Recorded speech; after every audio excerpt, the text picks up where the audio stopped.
Joel Klatt will be downstairs all day long. He is with head coach Ryan Day. Joel, hi. All right, thanks, Jason. And Coach, what a great day. 80,000 strong right about there. Buckeye Nation coming out to watch you play. Yeah, unbelievable. The support from Buckeye Nation has been great this whole offseason. And again today, we've got a beautiful day. Like you said, 80,000 plus. You know, the biggest fan base in all of America came out today. And great to be on national TV. Different day for you because you're not calling plays anymore. Now you get to go evaluate your new play caller. We're going to see how he does. He's got something here on the first play. No, sorry for the interruption. Okay, Your old offensive coordinator for your playing days, Chip Kelly, former UCLA head coach, obviously head coach from a lot of places, now calling the plays. What are you looking for today? Not just from him, but from the rest of your team. Yeah, just an opportunity to enjoy being in the shoe. Get some young guys getting some experience. We'll get some of the older guys in there, get them running around, moving around. But hey, you know, it's going to be a long season next year. You know, and so it's a little bit different than maybe in the past. But we'll get the guys out there, get them running, get some tackling with the twos and the threes, and get an opportunity to see how the quarterbacks compete. That'll be interesting. A lot of people interested in that quarterback competition, not just Brady and Urban and I. So, guys, I'll be bugging Coach all day long. So, here we go. First of many. That's sanctioned, though, right? He agreed to that. So here we go. This is your game format. If you are at home and you are, saying, oh, I want the Scarlet team to win or I want the Gray team to win, here is what the scoring system looks like. 3 for a takeaway. 3 and out gets you 3 points as well. This is very serious.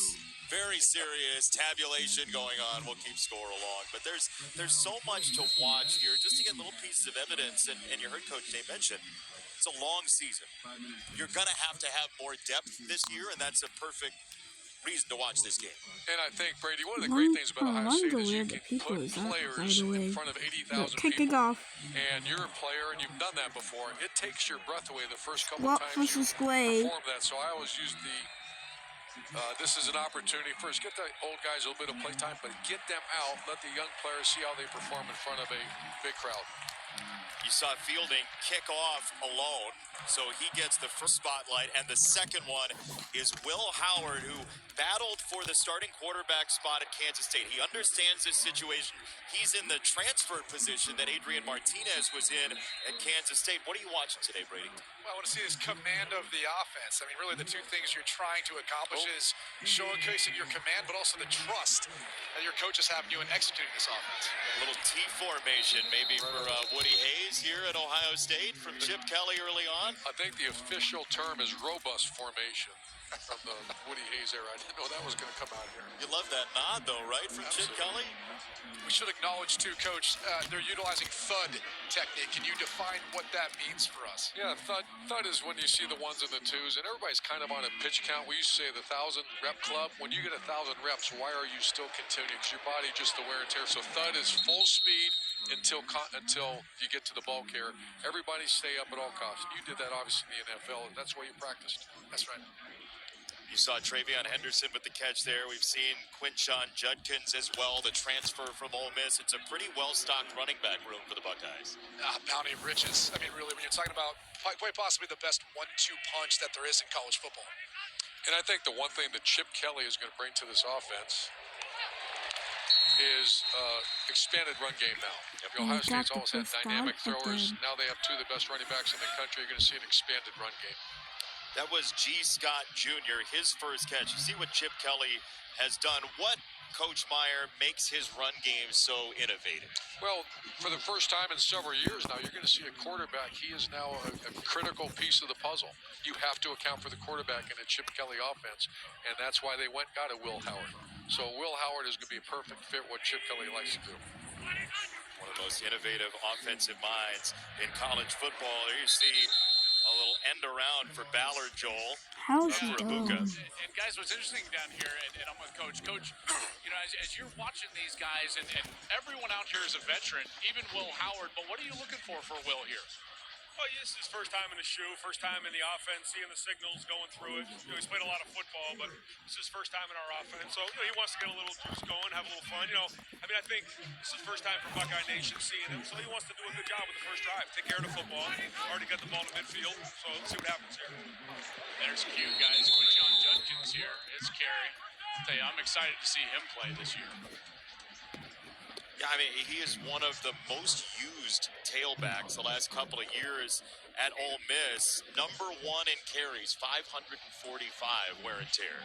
He can handle the workload, but I think one of the things that running backs nowadays in college football look for is the opportunity to play, but not have so much wear and tear where you're looked at as a depreciating asset at the next level, at the NFL level. Very business school of depreciating asset rating. Yeah, can I get a dictionary down here? I don't know mean, where Brady's going. It's early, Joel, but I mean, Man. look. Hitting us with the depreciating asset here. You got any extra syllables downstairs? How is the weather? How's the wind for the quarterbacks here, Yeah, Joel? it's interesting. That was the talk Quarterback. of pregame, and they had a little 7-on-7 Hey, period we before, probably all we recorded got this started here. game And the wind was, streaming live on it's Fox. blowing left to right, and actually Chip, that was what he wanted to see most. He wanted to see these quarterbacks throw this ball in the wind, see how And they all dealt the annoying noises. And here we go. Will Howard's opening drive as a Buckeye. Little pump and go here. Looking for the end zone and incomplete. Caleb Downs was the Little closest high. to it. The cornerback, the safety that's okay. transfer from Alabama. A couple of guys have come here from the Crimson Tide after Nick Saban's retirement. That 30-day window opened up and Ohio State pounced. And Caleb Downs was the best player in the transfer portal this offseason. There has been no one who was more electric last year as a freshman playing that secondary for Alabama. He's a really he can do it all as far as the coverage player, fitting down in the box, blitzing, anything you ask him to do, he's capable of. Third down for Will Howard. The pressure did get there, and Buckeye fans, Coach Meyer, are going to hope to see that a lot this year from guys like Jack Sawyer. Yeah, they returning JT and Jack Sawyer, two of the top NFL prospects this year as a defensive end, so expect a lot of pressure. And the great thing when you have two defensive ends, because I had Nick Bosa, Joe Bosa, Sam Hubbard, Jalen Holmes, that's some great players. Wait, Chase hold Young up. How doesn't make you blitz a lot. You just let the dogs go eat, and that means play the 4-3 defense, let them get wide alignments and go. That's a defensive coordinator's dream, because then you can play good coverage behind it. That's right. You don't have to sacrifice your coverage or potentially vulnerabilities back there. It's always funny in a spring game, though. You see a sack like that, it gets you excited about the defense, coach, but what are your thoughts on the offensive line when you see that happen? And 80,000 people want to see the darn ball in the end zone. That's right. Get so upset. So, let's go, man. Get rid of the ball. Saying nobody wants to see the punter. Poor Joe McGuire. Not unless you're Iowa. He's just doing his job. Hey, wow, Torrey Taylor can't makes do an that. appearance. You can't do that. I mean, What are we doing? look, Iowa getting under the bus here early. it's an expanded Big Ten and an expanded Big Ten conversation here in the booth. You know, Coach, what's interesting about that conversation you guys are just having, when you got great defensive ends, that's all well and good. You got to have coverage guys that can take away quick throws, and that's where IGB, Igmanosin, and Denzel Burke on the outside are going to be so important. If they can force quarterbacks to just hold the ball a beat, that's what's going to allow Sawyer and Tuimoloau to have a big year. As you're saying that, there's Lincoln Keenholz on for the second series. So, and there's a botched exchange. Two gasps here at Ohio State. So we saw Lincoln Keenholz in the Cotton Bowl in back of Devin Brown. He's the guy that gets the second series here. Yeah, and in that exchange there, you've got a true freshman and James Peoples at running back. And at the quarterback, you've got to do a good job. Make sure you put it in that mesh point and ride it all the way through. To the outside, there is Jeremiah Smith, five-star recruit. Coach, you ask anybody about him in this building, and they gush. The comment was made to me by the GM of Mark Fantoni, who was on my staff and was with me in Florida. He says, you hate to put this kind of pressure on a player this young, as good a first-year player as he's ever seen. Wow. And I repeat, ever. That's a strong word. Yeah, guys, the talk of camp, really, in spring has been Jeremiah Smith. Coach, Jeremiah Smith, what can you tell us about number 4? He's got a chance to be special. He really does. He's very mature for his age. You know, physically, the way he runs routes, his approach, his discipline, but he's very, very talented. And I think sometimes when you're really talented, you know, you don't have all the discipline or skill because you can really go back on your talent.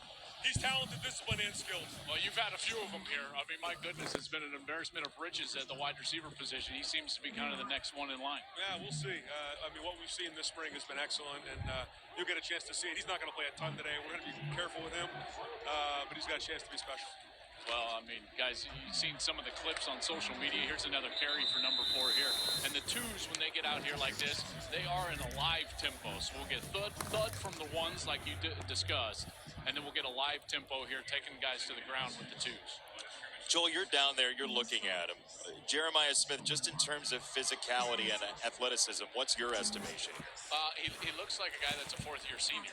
Really? You know, like, then you come down here, he's he's about 6'3", 6'4", 215, almost 220 pounds.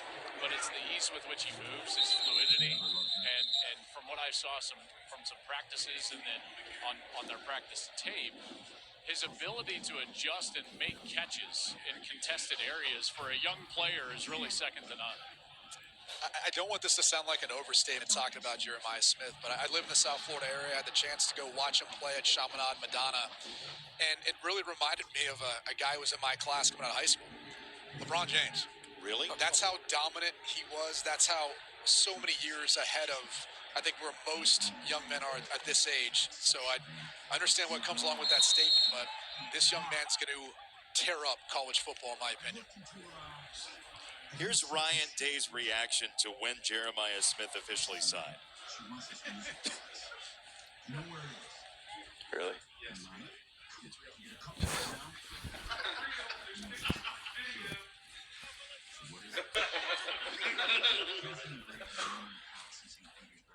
Coach, what's that like? Well, I remember when we got Percy Harvin, you get those kind of, this college football is about recruiting. And when you get a player of that magnitude, of course, that's going to change the great state of Ohio. That's going to change your program. It's going to make the head coach's life a little easier. I had the chance to talk with their strength and conditioning coach, Mickey Marotti, who, they do the pre-testing when you first get into campus to see how explosive and how fast you are. And you know what name he brought up? He said the only other player I've ever seen walk on or step foot on campus that was like this was Percy Harvin. Yeah, to this day, I still say he's the greatest football player that I've witnessed on the field. I've been around some great ones. You got the Zeke Elliott. I'd put Nick Bosa in that category, too, in his own world. When you start throwing those names around, those are game changers. Those are college football Hall of Famers. What was your reaction, your best reaction to a recruit signing? Like, were you a fist pump guy? Did you scream in your office? What are you doing? Oh, all the above. Are you kidding me? I mean, that's... great coaches are great coaches because of great players. We mentioned off the top, Brady, the quarterback position. Devin Brown now gets the third series for Ohio State. The guy who has been here longest, understands the offense probably with the most intricacy right now and just the program itself. Yeah, he just has to play, get healthy, and play well. With the opportunities that he's presented, he can operate within this offense. And he's got the athleticism to be a part of the running game, too. His advantage on Will Howard in this quarterback competition is the fact that he's got chemistry with a lot of the guys he's throwing to. The terminology for the offense is the same, even though Chip Kelly's calling the plays, and maybe there's some wrinkles here and there with the run game. The terminology is going to be the exact same. Well, that's the history of Chip Kelly and Ryan Day as well. I mean, Ryan Day is in high school at Manchester Central in New Hampshire, and the payphone in the lunchroom rings when he is in high school, and it's Chip Kelly, and Chip says, "You're not an Ivy League guy, you know that. Come play for me at New Hampshire."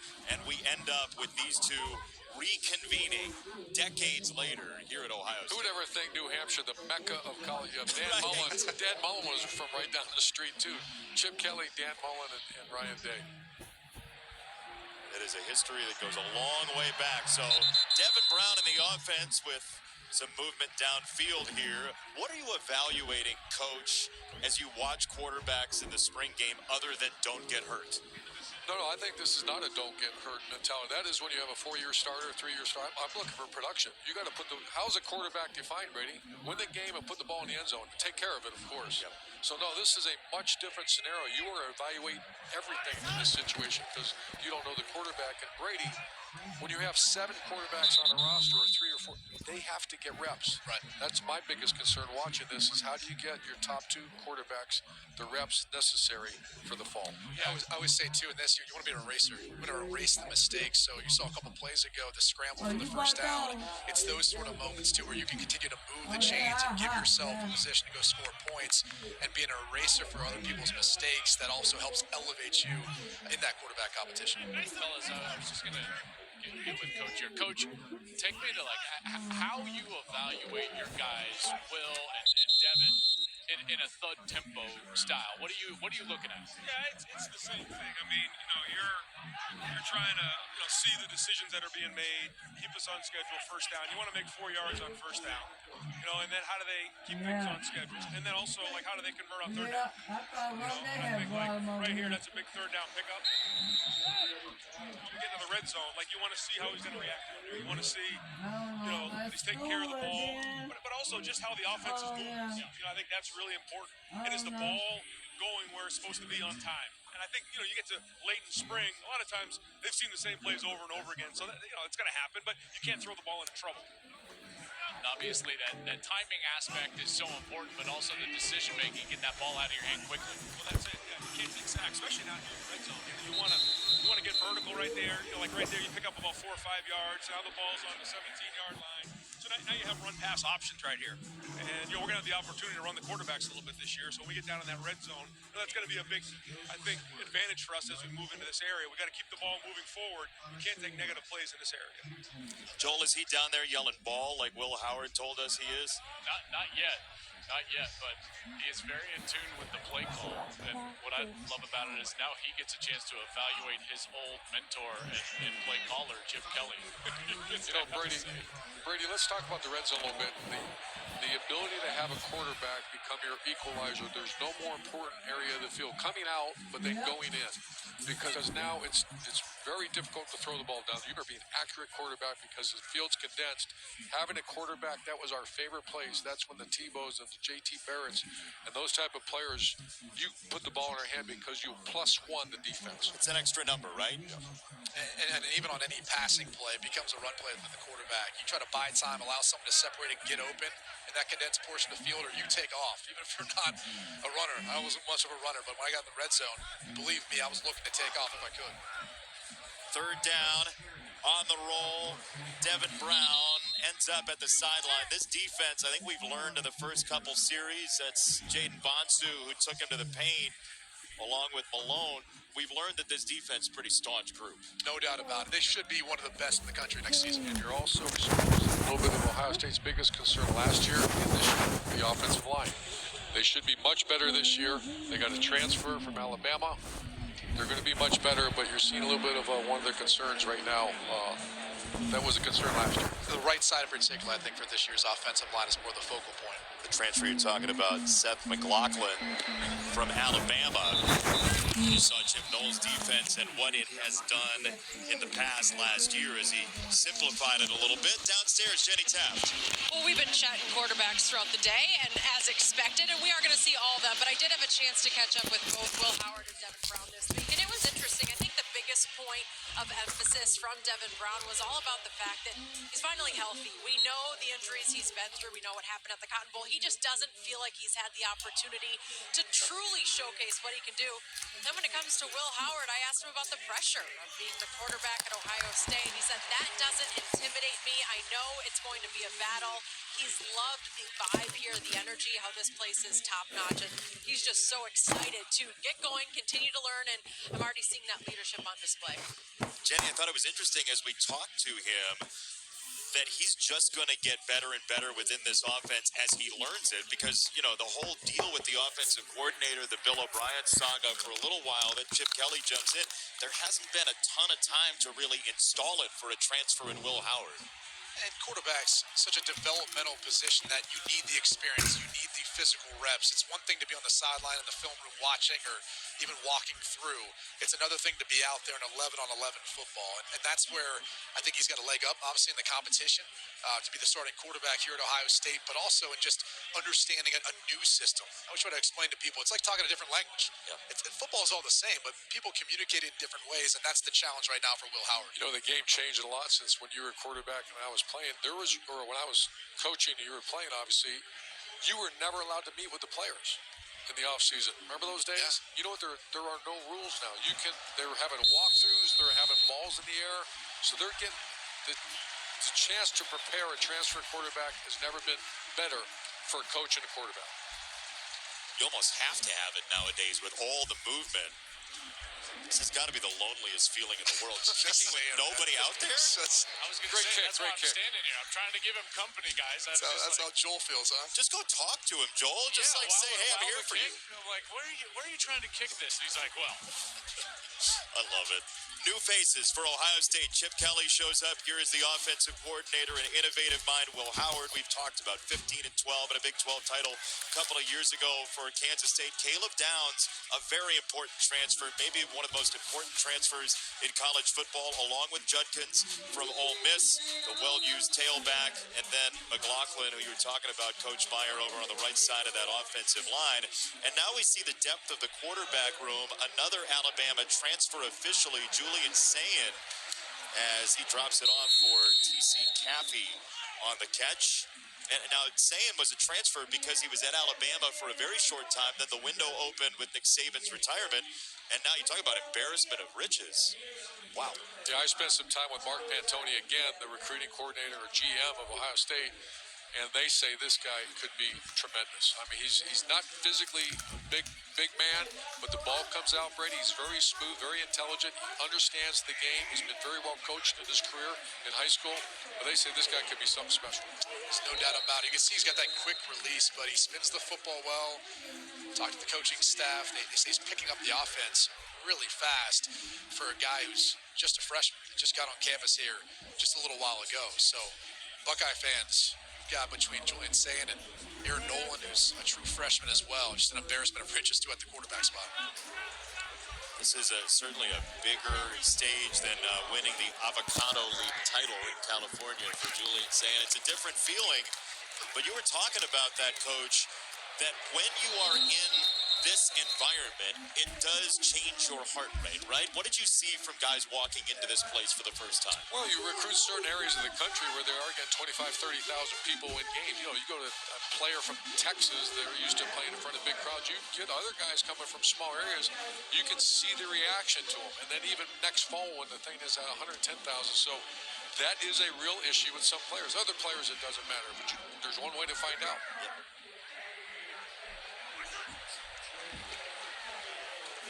Third down for Sayin, climbing the pocket, and the walls collapse again, Joel. Yeah, they do, Coach. It's interesting, exciting for everyone to get to see Julian Sayin a little bit. What'd you think of those last few plays? I thought he did a nice job with the play action, checking the ball down. We got on schedule because, we didn't block the slot receiver. And then he did a nice job scrambling, getting the third and manageable. And, it's a long development play, that one right there. And so we got to hold up a little bit better in protection. But he's done a really good job all spring. So I think you'll see some really good things from this game. And his first time in front of 80,000. Yeah, I don't think it's going to be fazed by that, but we'll see. Joel, what did he think of the Woody Hayes nod? Yeah, Coach, how about the Woody Hayes nod from Chip? Yeah, I'm not surprised. He loves kind of, being creative about stuff. He's got a great history of the game, so he wanted to kind of do that. And he always got the tricks up his sleeve as the year goes on, so the guys enjoyed that. We pulled up some old film, and he wanted to put that out there for the first play. Before the game, guys, they were practicing that T formation. They were doing the spin into the T formation.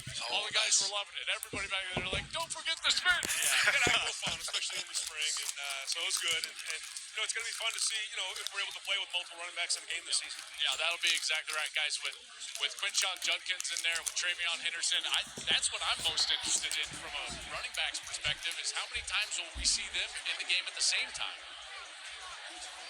all this talent on this Ohio State team. I mean, it just gives defenses so many headaches. And one of the things just when I used to call games and get the chance to watch a Chip Kelly offense is every single week he's got different wrinkles. And he finds ways of getting to edges, setting up the run game. And if you couldn't stop it, he will not be afraid to run it again and again and again and again until you can't stop it. And it's wrinkles just for your team as well, right? Like different for that week, for that challenge that week. It could be personnel specific with multiple tight ends, multiple offensive linemen. It could be out of a certain formation or a shift in motion, depending on how you adjust or do not adjust to it. He's got so many different wrinkles. It's one of the reasons why I always loved watching his tape, preparing for his games because of his offensive mind. Saw Will Howard with his hands to his head. They're testing out the whole new communication system in college football. There's a lot to talk about with the iPads over on the sideline as well, and rules about that we will see differences in college football this year. Will they get a playoff before the end of the first quarter? See, I have to earn my keep as a play-by-play announcer and talk strategy. Doesn't look like they're rushing to. Oh, Brady, come on. Come on, let's get some hustle here. Get one more play before the end of the first. Well, that's it. Well, it's the Grays so far, 9-3. Strong start for the defense. We've seen a bunch of quarterbacks. So much more downstairs with Jenny and Joel as well from Columbus.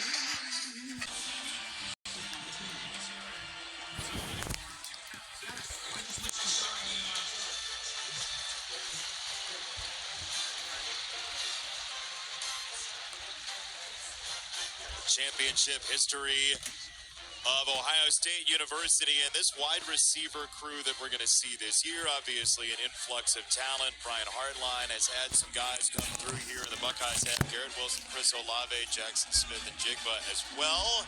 Downstairs to Jenny Taft with a friend. You know, I got a couple friends, actually, Jason, and I gathered everyone. Thank you guys so much for being here, and truly how special to be back at the shoe. I do want to start with Emeka. Look, I know it was a big deal for you to come back. What went into your decision? What excites you about this group of receivers this season? Yeah, coming out of the year last year, I was really 50-50 about what I was going to do. And I just lent on the Lord for it, and I was just continually in prayer. And being back here was a dream come true. I'm glad to be part of this special group. Really special group. You called this guy, Jeremiah Smith, a freak athlete in all the best ways. What have you seen from him? What should this fan base be excited about? Excited for everything, man. He has everything that you want, a prototypical wide receiver. He's a pro, how he goes about his business. So he fits our culture perfectly, and he's going to continue the track of what we have at wide receiver here. Jeremiah, why'd you want to be here? Oh, he's got to go.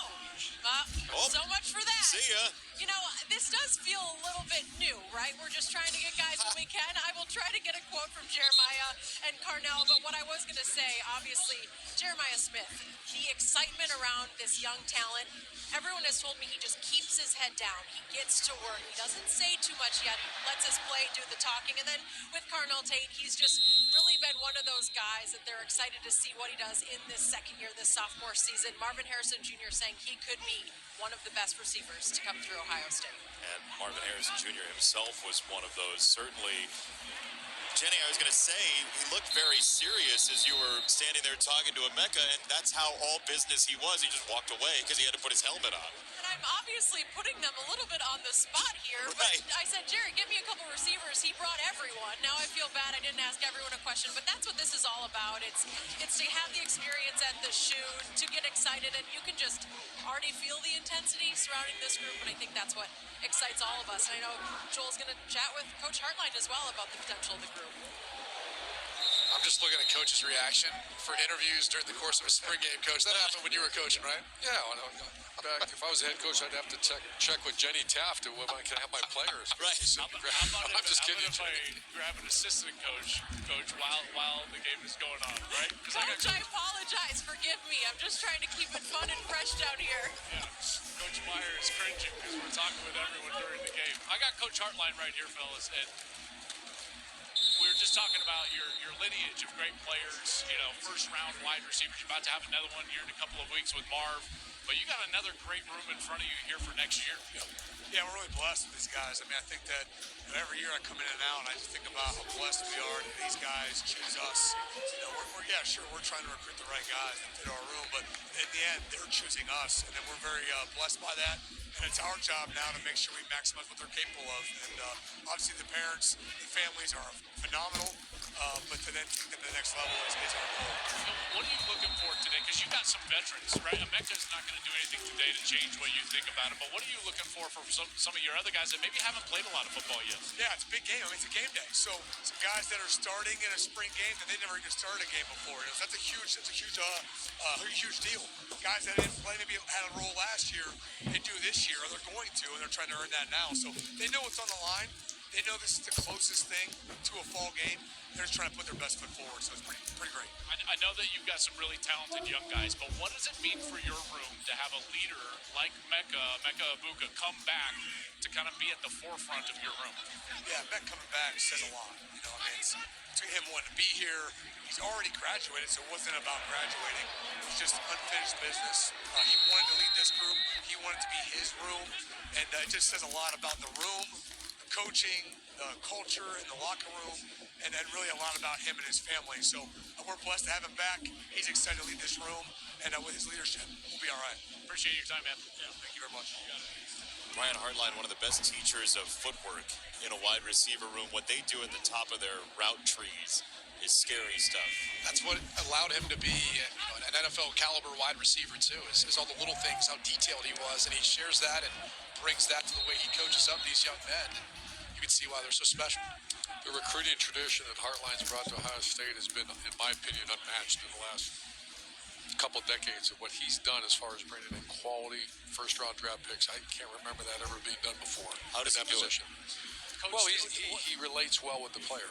You know, he can say, "I've done this before. I'm in the room. I hired him, and he was on our staff, and I saw here's instant credibility when that guy walks in the room." Coach, what does it mean to have the veteran as well? Because, starting all the way back with, Terry McLaurin and KJ Hill and those guys, Harris, those guys, it just kind of, there was old guy after old guy after old guy, Chris Olave, then Garrett Wilson, then Marvin, then, Olave, all these different guys. What does it mean to have that leadership lineage as well to a room? I think that's any room, but especially the receiver room, because that's you have to become an unselfish player receiver to have an offense run. The minute receiving crews become selfish, you see offenses go in reverse, Brady, because they quit blocking on the perimeter, run game goes sideways, and they become selfish players about getting the ball. And that becomes, every young player is selfish. If you have veteran players... Oh, my goodness. Wow. That's ridiculous. If I can make a catch like that, I think I would be... A one-handed catch, just like that. That's why you should watch this. Receivers that make catches like that, right? This is unbelievable. From down here, that ball looks like a borderline throwaway. And then he Step goes his up like that tiptoes one-handed. cross. What a remarkable... That How about counts. Coach? How about Meck with that one? Yeah, that was a good catch. Meck dealt with a high ankle sprain the majority of last year, so you really didn't get a chance to see the real Meck all season. He was a 1,000-yard receiver the year before. It's going to be great to have him back for another year. Now he's basically like a Hot. weird. He's like, Watch this right here. Watch this. Oh. Well, we're going to get the ball to him soon. Jermaine Matthews said no Smith thank you. tries to do the touchdown, It's not 50-50. but he cannot because Just of got to the get the ball out defense. sooner. basically, if he's single covered, Defense really plays good in these games, so Brady, those are the best instant guys in the replay world. back. Yes, it is. I was just going to say this epitomizes to the reaction from Coach Day when Jeremiah Smith committed to coming to Ohio State. You can see why, as a true freshman, getting that sort of treatment. You get the green light to go ahead and throw up those one-on-one matchups. You can tell he's a special talent. It's the first incompletion for Will Howard on the drive. 6 for 7. We've seen both running backs. He goes for the back of the end zone, and it's incomplete. Igbenogson on the coverage of Jeremiah Smith. Incomplete. I do want to It point was out, Coach, kind so of a far, little we're hard, almost but he could not touch it because one person was guarding him and pushing him, but there was no flags. Snap penalties, any issues in that regard. You This gotta man be had happy the about that craziest as a quarter. coach, right? And the ball's So, not been on the ground, keep so you see enjoying very few this penalties. quarter. Ball security, what you have not seen is ball get the end zone yet. So that's a credit to the defense, but one of these quarterbacks have got, that's how you're evaluating it. Get the ball in the end zone. One exchange earlier, but outside of that, it's been pretty clean. I think the crowd wanted Henderson to go to the house a couple of plays ago, but it was blown dead as they play the thud system with the ones to the end zone, and that's a really tough catch there for That Ibuka to he make. tried to do the one-handed catch, but it was dropped and he could not do it. So they have one chance, other than to go for it, or go for it and risk it for the biscuit, or go for a field goal. That's the only choices to do. That one-handed catch was crazy. Here we go, a field goal for 32 yards. 7 first-round draft picks right in a row. And so when he says that, this could be one of the best secondaries in college football.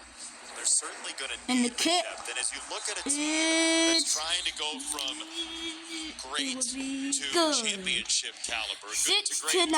championship Here caliber, you have to have more guys, right? Here's your we go. keys. So Coach, let's to let them talk. being a championship team. Yeah, we won 3 national championships, but the untold story there, Brady, is in 09 and 15. I think those teams are actually more talented than championship My mouth doesn't teams. So you even would always feel look at good the because kind of coach speak, what are the intangibles and the tangibles. The tangibles, of course, are talent.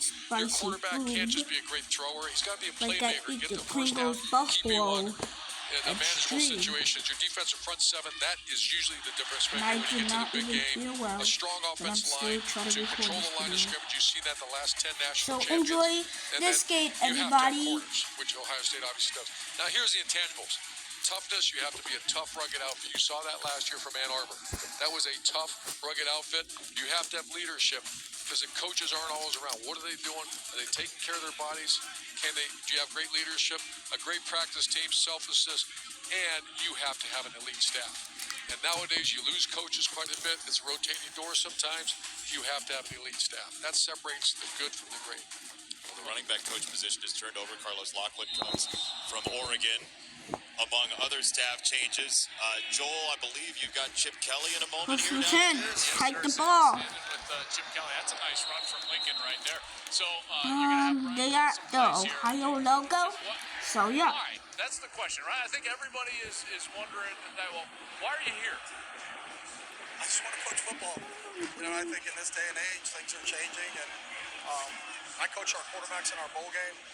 And I hadn't been in a meeting room. I, as a head coach, you're in a meeting room all the time, but you're in and out. But I hadn't been in a meeting room on a consistent basis since 2008 when I was an assistant. And I had a lot of fun. And it's the best part of football is football, and I love coaching football and getting to do that.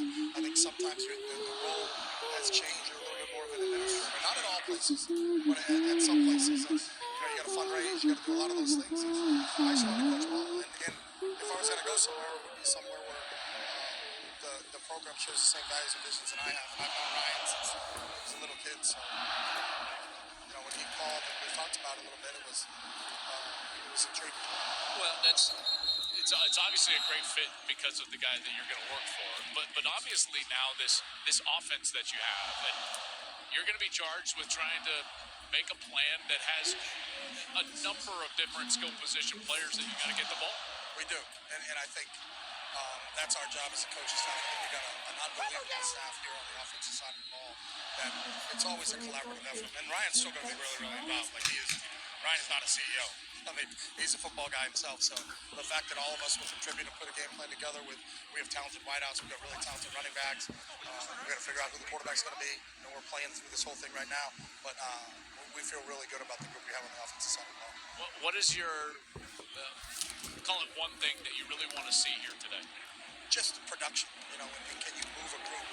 We're rotating a lot of quarterbacks. Everybody's going to get reps, and who gets to move them, and what do we do?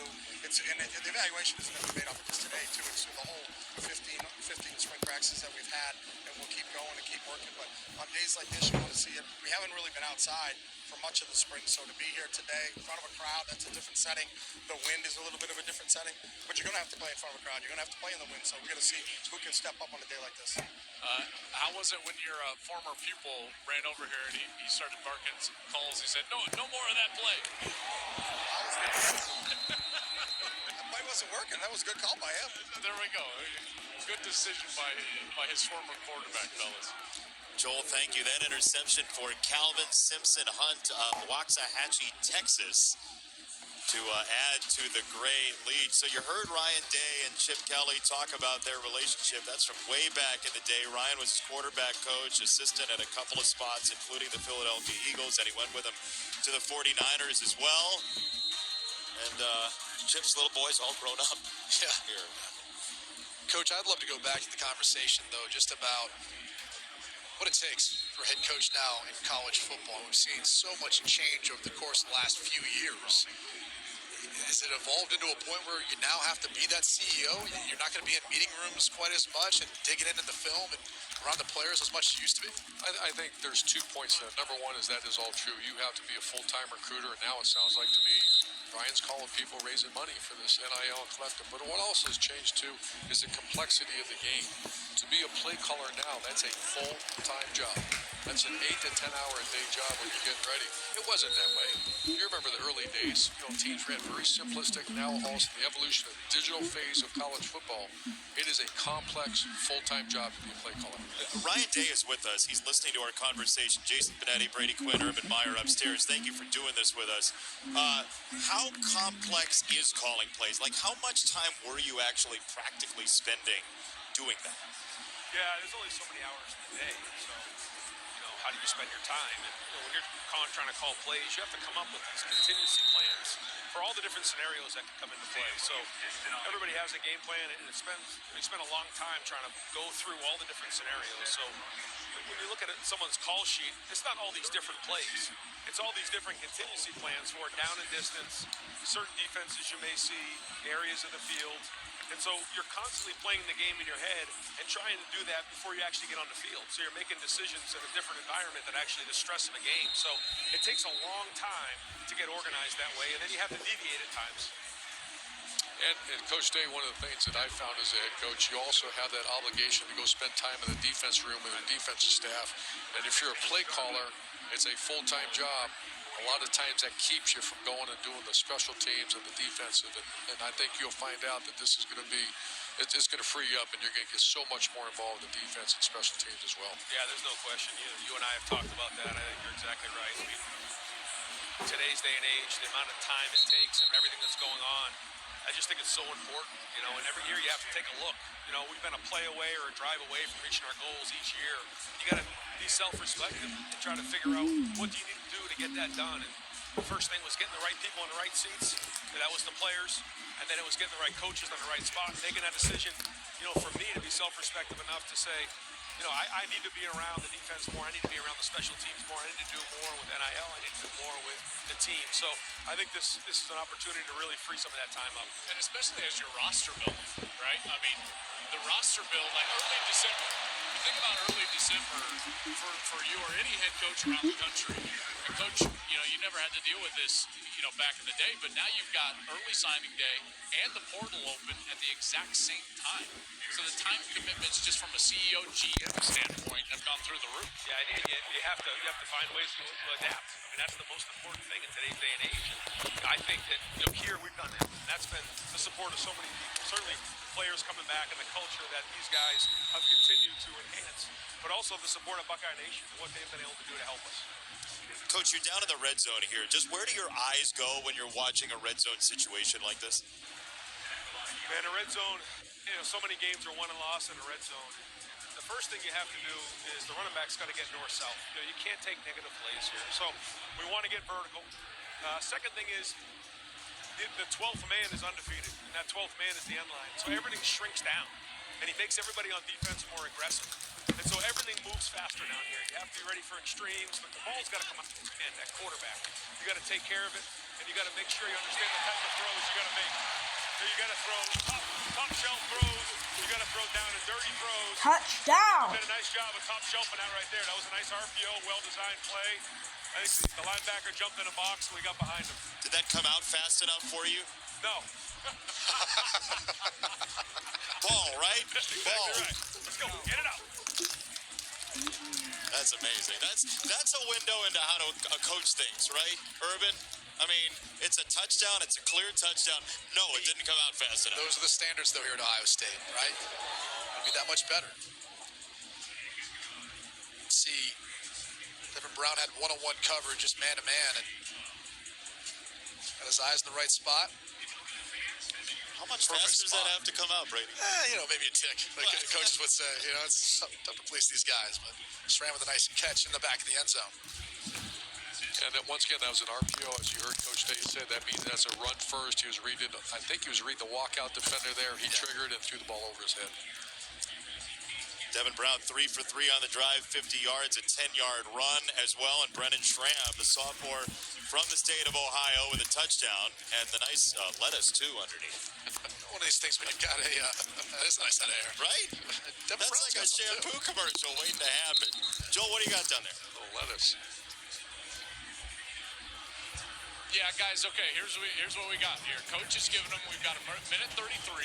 He's giving them 3 timeouts right now. Julian Sayin is getting the series here. So a nice opportunity to see a young guy in a setting he's never been in front of all these people trying to run a 2-minute drill. Coach Meyer, what are you watching here? Like Coach Day said, this is all production. This will be charted. This will be exactly, you got the ball in your hand as a quarterback. Take the team down the field. And it's first half, right? So the biggest thing as a quarterback is you want to go down and get points. It's not the end of the game where you got to have something to win it. So not going to be taking too big a risk here. James Peoples, a couple of touches. He will get out of bounds situationally to set up a 3rd down and short. That was Simpson Hunt with the tackle who had the pick earlier. But this is a 5-star recruit, Julian Sayin, who makes an even more interesting quarterback room out of this thing. And the quarterback position, as important and even more important than any other position on the field, is about repetition and opportunities in situations like this. These are priceless situations for quarterback. Hard run for Peoples and a 1st down right through Mitchell Melton. Clock stopped there with the 1st down. See, this is what you see Coach Day. He has not been this active all day long, and now he is in it, talking to Julian, telling them little coaching points. Want Julian to make sure he understands the situation. Get the 1st down, hand the ball off, get the ball out quickly. So a lot of coaching going on right now. Joel, how important is this for a young quarterback just to have these reps in this building? Listen, it's invaluable because normally as a quarterback, and Brady, I think you would echo this, you don't get to come out here and play in front of this many people and tell the bullets are live, and so this is an invaluable opportunity. And just think about the situation, Joel and Brady, is Ohio State's big win last year at Notre Dame was what? 2-minute drill. Yep. They failed against a team up north. The big, talent-equated games come usually down to this. Yeah, and obviously your execution, your understanding of what you're trying to accomplish in each drive is a huge piece of that. And Julian Sayin, you get to a spot here now where it's 3rd down. You've still got a bunch of timeouts. I wonder if the wind affected that. Yeah, it did. But yeah, it did. It's right yeah. into the wind. The wind's blowing hard from basically far sideline to near sideline. See, that one's getting hit by the wind and it got undercut. That's exactly what happened. It's picked off, and so this great defense has a 2nd interception in the ball game. They're going to blow it dead. Jalen McClain doesn't care, though. He's going to the house because he wants to. Full side doesn't care. All the great team down there. Touchdown. That was one where the wind might have knocked down a little bit, but it's just a tad late, too. And that's something, again, you're accustomed to seeing if it's freshmen out there, new offense. It's going in the gray yearbook. It counts. Here's the thing is, young quarterbacks, you don't Instantly play understand an amazing touchdown. You can really expect this, but he doesn't care about the officials.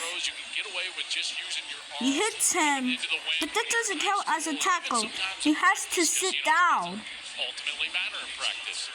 But the officials kind of poopy garbage. Feel a full rush. You got people in the stands, and you understand now that you got to get in there and you got to rip it on time. Those are all learning experiences. And college football. The good thing for Julian is it's a mistake in a spring game. It's not in a real game, and he's a young player and still learning. So a little different as compared to if it was Will Howard, Devin Brown, when those guys make those sorts of mistakes. That's something he's going to learn as time moves on, but you can't be late with an out-breaking route. That's where when you're late with getting the ball out to the right spot on time, especially to the wide side, Brady. Yep. But he's going to have to sit with that, right? He doesn't have a ton of experiences here at Ohio State, so that's his knowledge of what he did in this game. And now Jude Mitchell with the catch a moment ago, that for Patrick Gerd, and Lincoln Keenhold's trying to drive him down under a minute. That's also good for him to practice having a short-term memory, right? Yep. Even though that might be one of the things that sticks out, you got to improve upon. It's also something that you can't hang on. He's going to get a lot of reps here in the second half. That's a good check down right there. I know it doesn't look like it, but we can get close to the first. Now you got to get going. Big There's a Ten timeout football right is Joel back. loves checkdowns, by the way. I do. Let me tell you a quick story about checkdowns. I'm in camp with the Detroit Lions. Mike Marks is the offensive coordinator, right? Yep. So he didn't care about the officials. And that counted as the officials threw the whistle. Just to ruin it. So just keep the score low. Letting everyone drink their water and make them no sweat, because people in football sweat and they need water to drink. I was like, Coach, what'd you think? And he was like, if that safety was any good, he'd be a corner and throw the post. I was like, okay, well then, here we go. So good. Oh, that's great. 44 seconds All remaining. right, 2nd and 3 here. They've used a timeout, 24 seconds. Halftime. And we will skip The half. final drive of this first half as this goes to David Adolph. 20 His seconds second now. catch in the last couple of minutes. Here's what I like about what Lincoln's done so far, standing right here behind him. His eyes are going to the correct spot right away, which is always his easiest and quickest throw. And once he has that, he either takes it or he's immediately to the check down, which in a 2-minute drill, you're 20 seconds right now. He's got to understand the worst thing that he can do is take a sack. So the ball's got to get out of his hand. A couple thoughts here, too. When you get the wide side of the field, usually if you're taking a shot to the end zone, that's where you're looking. If you want to get the ball to the sideline quick, you typically like to work to the boundary side. Got a little pressure coming. Get the ball out. How much from Jim Knowles is the question. Get rid of it. Line held up for a minute, but here came the pressure. And he throws it out of bounds That is because it does not count 1A of 2 minutes. as a sack. Do not do He that. throws the ball out of bounds. See, Coach Day said something to him immediately. Shot clocks. That just took him right out. That just took him right out of a field goal range. Yeah, I was going to say, here's why, right? So you're down here, the ball's That at the 20-yard counts line. as a point. You've got a, what is that, a 39-yard That field is goal? a safety, You're gonna make that. I You think. take a sack, you got sacked at now the 32, 33-yard line. That makes it a 50-yard field goal. Listen, enjoy. 50-yard field goal just to go to half. So they have to kick it all the way to 50 yards. And if the field goal be good, it would be a miracle for Ohio State. Hey, what do we got? Coach Kelly. Coach Kelly. Coach Kelly, I don't have a... Gotta go back to the old days. No, it goes out. It'll go out at times, and you have to be able to be ready as a quarterback to have a play call in your head So sometimes. we don't talk about our old AT&T at the half. Take a sack here. Let's go. Have a plan. Talk about our own coming up next. That's right. That's exactly right. Coach, we were just talking about that. After Right before he took the sack, that's just the one thing that you just can't do. You gotta have a 16 plan. seconds left. Just no awareness of the situation. Here he comes. Let's see what happens here. This way he will throw it. And Is that fourth down? he dropped it. Field goal. I got third down, Coach, but you don't have to tell. It's his show. Field goal. They called it as a field goal. And if it be Joel, good, you want to tell him it's be a third down? miracle. And I will save it in the Our guys comment are trying to tell me section. it's third And down. you and I might wanna be tell them, lucky well, you're the head if you coach, so watch it's the fourth down. full entire We're part. gonna feel the pain for taking a sack in the red zone. Because you're a We're gonna go for a field goal. Lost it down. That's a teaching robot opportunity. if We're gonna you learn from watch that the one right whole there. thing. I love it. Video? But anyway, Fielding on to try this 48-yard field 48-yard goal. field goal. It's up. And it is no good. He So missed he's it. feeling the pain for a field goal attempt, and then that one's no good. So 17-13 remains the 6, score. 5, To our 4, conversation. and 3, 2, 1. And look at all the people. And we will talk about our own halftime show. So thank you. And to all these guys here at halftime show, they will take a little break. They can go to the locker room next Really tough on a after this coach. one. The great team with the So lead. the great After team the in the first lead half is of taking today's the Ohio lead at State half. spring game, we're right 15 back to with the best 17. damn band in the land after the break. So we will take a break.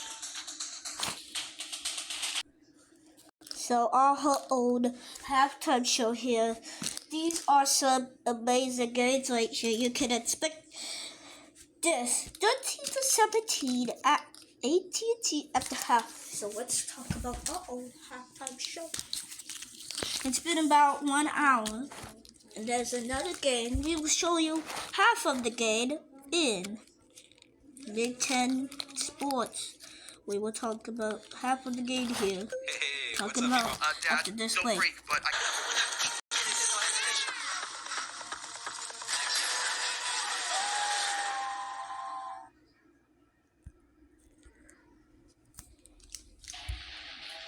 Here we go. Halftime at Purdue's Ross-Age Stadium for the spring game. Rob Blackman and Jake Butt with sideline reporter Brooke Fletcher. This is half of this game until we go to our other game to talk about our halftime show and to see their halftime show here.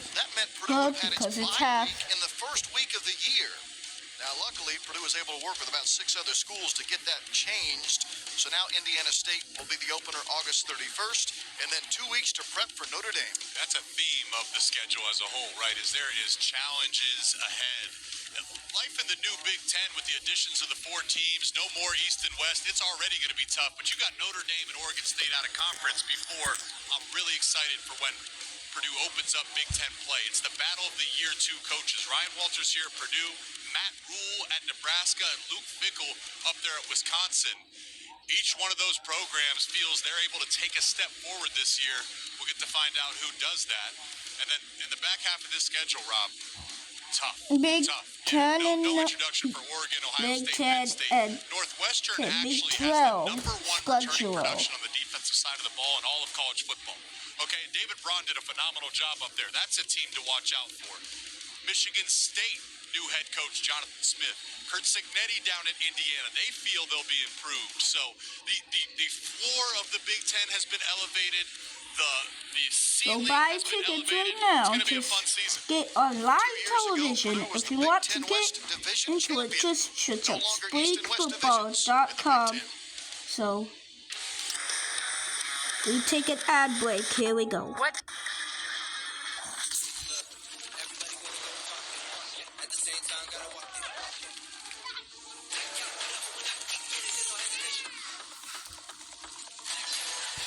So after the ad break, we will go to Auto Owners Fox. protects your home. Because, well, somebody should. That's simple human sense. Ask your independent agent if Auto Owners makes sense for you. Half of Black Americans don't have enough savings to retire. Half. So let's retire inequality. Because dignity, security, You can. retirement is for all. The last ad until we go to Fox. So no ads. Behind the counter or in the aisles. Healthier is better when it happens together. CVS Pharmacy. Healthier happens together. I like these guys. Apartments.com, the place to find a place. DC's falling inside the month. As soon as DC falls, they'll turn on each other. Whatever happens, we don't quit. Civil War, rated R, now playing in Peterson IMAX. We got the house! Pods handles the driving. Pack at your pace, store your things until you're ready, then we deliver to your new home. Across town or across the country. Pods, your personal moving and storage team. Isn't it absolutely bonkers that you can walk into a store, hand someone a piece of plastic, and they will willingly hand over Reese's cups? Forget flying cars. This is it. We're at the pinnacle. And meet Reese's distant but delicious cousins. Here at Once Upon a Farm, we chose the Capital One Venture X business card. With no preset spending limit, our purchasing power adapts to meet our business needs. And So unlimited you'll double be miles watching means we earn more too. 57 What's in your minutes wallet? of this video. This is your look. At the time, the 65 DJ goes to channel. Meet Ultimate Hybrid, advanced ceramic and wax technology. The best of both worlds, but better. Only from Mothers. DC's falling inside the month. As soon as DC falls, they'll turn on The each other. same ad. Let's just skip this. This is a rare tour inside a halftime locker room here at Ohio State as we await the second half of this spring game. And Jenny Taft has a couple of the players, Tyleek Williams, Ty Hamilton on a defense that had a strong first half. Jenny? Well, obviously, what a start for these guys. And, you know, Tyleek, this is what you want to see. Spring ball, packed house. How would you describe your defense in that first half and just what you guys are looking to show this season? I think our defense looked electric. They're out there playing together, getting things done, and hopefully we can translate that to the season. Now, Tyleek, I know you were one of the first guys, one of the veterans who decided to come back, and there was a lot that went into that. Can you describe your decision and why you wanted to be a part of this season? As a team, we just have more things we need to accomplish. Guys that came with my freshman year, we all sat down, had a conversation. You know, this is what we want to do, and we're going to grow through and see what we can do this year. Appreciate it. Now, Ty, I also want to ask you just about the potential of this D-line. We saw what you guys were capable of doing last season, but what should we expect? We should expect a lot of the D-line. We got a lot of people, a lot of new guys, a lot of new faces in here, but a lot of veteran guys as well. I think that's the difference going to be this year. We got a lot of guys that play a lot of ball. There's a lot of vet guys that will be able to go out there and play ball. How would you describe the atmosphere of the shoe spring ball? I mean, this is unbelievable. Packed house. These fans are so excited about the potential of this group. What does it mean to you guys? Man, it means the world to me. I mean, it's electric out here. I mean, you got fans packing the stadium for a spring game. There's no other college like that happening around here, man. I'm just blessed to be able to have the opportunity, man, for the Buckeye Nation to show up. Tyleek, thank you guys so much. Enjoy the second half. We have so much more action coming your way from the shoe. No skipping ads this time. We will take an ad break. We take a break. It's your anniversary today. A fact you remembered 127 minutes ago on your flight home. You could have arrived empty-handed.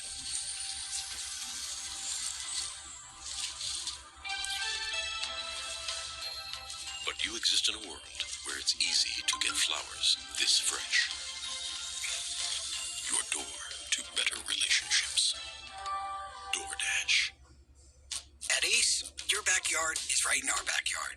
So when you need to feed your grass, remove the weeds, or wrangle those leaves, go to the best place that delivers on top brands like Ego, Toro, Steel, and Scott's. No warehouse store can match the convenience of your neighborhood Ace. So stop on by, or order online and we'll have it ready for pickup in 15 minutes. Or we'll deliver it the same day. Around the block, what you need in stock, with service so good it's guaranteed. Ace is the place with the helpful hardware, folks. Toby, why aren't you eating your Cinnabon pull apart? Well, I wanted to save the best part for last, but it's all the best part. I don't know where to begin. Toby, eat your breakfast. Maybe I just smell it. The best part of Wendy's new breakfast Cinnabon pull apart is all the parts. My schedule's pretty jam-packed these days. I've got 2 free birthday parties on Saturday, and Sunday, that's my me time. How's that look? Works for me. Works for me. Man, we can't buy a bucket. You do what you do, your team can't buy a bucket. You gonna say buy a bucket of Corona, huh? No. Your bucket, Mr. Manning? Oh, who ordered this? You think you slick. You're not slick. I got you this lever right here. What do you mean the connecting rooms were not confirmed? Exactly, not confirmed. We need to be able to see our kids. Oh, you'll be able to see them. When you want your kids in a room that's actually connecting, it matters where you stay. Hilton for the stay.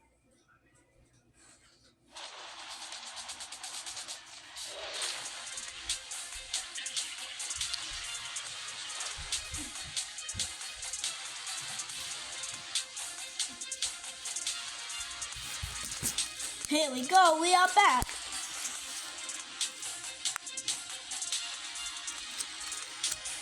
If you guys are far away, you guys could hear him. Well, it certainly feels a little bit start like of the August, June right? Like we quarter. want it to Start have a kick, calendar pushing for play. months now They are after moving watching out, it have a and it's football at the here in halftime. Columbus with the defense Just a little leading halftime 17 to 13. Jason Benetti, Brady Quinn, Urban Meyer, Jenny Tapp, Joel Klatt downstairs as well. Your first half thoughts, Coach Meyer, after we saw the defense put on a pretty dominating performance. Yeah, and I think the fans are here. Everyone wants to see scoring and all that, but you're also forgetting Ohio State had one of the top defenses a year ago, and by the way, they're all back. Yeah. You're looking at arguably the best secondary in college football, a defensive line with 3 interior players, I'm told, could be top round draft picks and 2 great defensive ends. So yes, offense is kind of struggling a bit, especially in the red zone, but you're looking at one of the elite defenses in college football. Yeah, I think that's some of the takeaways is the offense has been able to move the football. It's just the defense has bowed up once they've gotten into the red zone. But you talked about that defensive front. 4 sacks so far for the Buckeyes defensive line. Clearly the defense just further ahead than where the offense is at. And that's to be expected when you've got a new offensive system, new play caller in Chip Kelly, and some new pieces too, I think more so on offense than defense. And one of the biggest concerns of Ohio State's is the offensive line. That's right. And they're being exposed a little bit. So will this impact the transfer portal? Those are all the decisions that go into in the next 3-4 days after the spring game. Let's go ahead to the second half here because we're going to see a lot of the 2s and 3s. In a 16-game or 17-game season, if you want to win a national title, you have to have depth. How important is this next 30 minutes, Coach? Well, you're right when you start talking about a college football playoff. I'm going to throw this at you, Brady. The Big Ten was one of the top 2 conferences in the country. It might be the best now. You threw Washington, USC, UCLA, and Oregon in that mix now. You're talking about a physical conference. That depth is going to be essential, obviously. No doubt about it from competition, but also from what you just touched on, the transfer portal, if this boring, I will skip it. You've been watching this for 1 hour and 4 minutes. And the 2 big words, who would ever thought That's that few 20 years times. ago in this profession, This is you're about playing 2 hours. NIL and portal are the 2 words that are most used right now. But I will say that the teams that have done it best in the offseason, like in Ohio State and building this roster, have acknowledged it, have lived within that space, and as Jenny said, have guys who've decided to come back and go for a common goal, even in an individualistic sort of pursuit. And credit all parties here in Columbus. We It's are not just the getting coaching staff in of the university, it's Ohio. also Buckeye Nation. You know, they stepped up in a Whistle big is way blowing. this offseason. Here we to go. allow Ohio We're State about to have take the off. opportunity to go all in like they have. See, And together this talented roster and give themselves a chance at a national championship. I think my favorite part of this game Kicking so off far of is the end of holder halftime. required It's the for a third kickoff quarter. because And the that wind leads to is the end so zone for a fierce touchback. downstairs. And this defense for Jim Knowles was outstanding last year. Here are some of the names of the players, and we won't see Ransom in this game, still dealing with the after effects, that Liz Frank injury from last year. But it's at every level, Coach Meyer, that they have guys back. Well, we're going to talk about this, I think, here in a little bit, but you have 8 teams in the country right now that I think can swing for the mountain, can swing for the home run, and that's a national championship. And what's going to be the difference? The defensive front 7. The majority of the times when you have beasts on that front 7, which Ohio State does, you're in every game and you have a chance to win it all. Joel, from field level, how salty is this defense? It's very good. In fact, that was the whole discussion. I went back with the team in the locker room, and in the halftime, the defense is on one side, offense is on the other. And the defensive side, there was a lot of talk about, hey, let's just continue to do what we do, make our checks, make our adjustments. On the offensive side, it was a little more salty, I can tell you that, in terms of their lack of production so far in the first half. But from field level, guys, here's the thing that stands out to me. Nobody's open. The secondary is incredible. And so because of that, these quarterbacks are just not finding a rhythm. So everything that you've seen from the quarterbacks that I think has been pretty successful has been more check down oriented, which Brady, as you know, I love. I hadn't heard that. How deep is the secondary, Joel, do you think? Well, let's put it this way. We're seeing what they can do here today, which is pretty impressive, and we didn't even get to see Lathan Ransom, who's been coming back from an injury. So this is a secondary that's even short-handed today, and you've already got, I would say, I think you got 4 or 5 draft picks out there. Coach, you brought up, as good of a secondary as we've seen in a long time. I'll go back to that 19 secondary for Ohio State, 2019. Oh, almost another one. Guys, every time you're seeing a throw to the far side, that's directly into the wind. Yep. And so every one of those is coming up short, and the defense is going to have a chance. The timing was there, just not the placement for where the ball needed to be. But that was a little better getting the ball out on time. He But dropped again, the ball. Young Are you quarterback still kidding trying to me? kind of find his way, just putting it into a spot where it's got to be more downhill for the wide receiver, obviously away from the defender. See, Ransom is coming back from that Liz Frank injury. Something I suffered through, and trust me, that is not an easy injury to recover from. What's it feel like, Brady? Oh, deep ball down the sideline and a comeback attempt, and it's incomplete. Coverage for Simpson Hunt, who's been everywhere. Jeremiah Smith with the effort here. These are the catches that Jeremiah Smith has been making all spring in practice. He He's drops the corralled that one ball. in. A little surprised old Jeremiah Smith is still in the ball game here, but he's a young. I get it. He's a young player, but I rechecked when I saw number 4 out there. You'll notice something though. Whenever he is in the game, usually he's being targeted. He's getting the football. I was going to say, I'm standing down there right next to Coach, and they line up, and he's just muttering to himself. He's like, number 4, number 4, number 4. So didn't he say to you, Joel, that he was going to be careful with him, and now he's getting a run in the third quarter? Yeah, but, I think what you're seeing, and Brady just alluded to it, you haven't seen him make that catch or get that rhythm, and maybe that's why they're trying to establish and have these young guys find some success rather than shutting it down on what they would say is a day where they didn't get it done. I think they just handed the ball off to Will Howard. No, this is Maggs. This is our guy. That was Mason Maggs. In the black 16. That's right. Dublin, Ohio's finest. Dublin Coffin, baby. There you go. I thought you'd get to that before I did. We were close.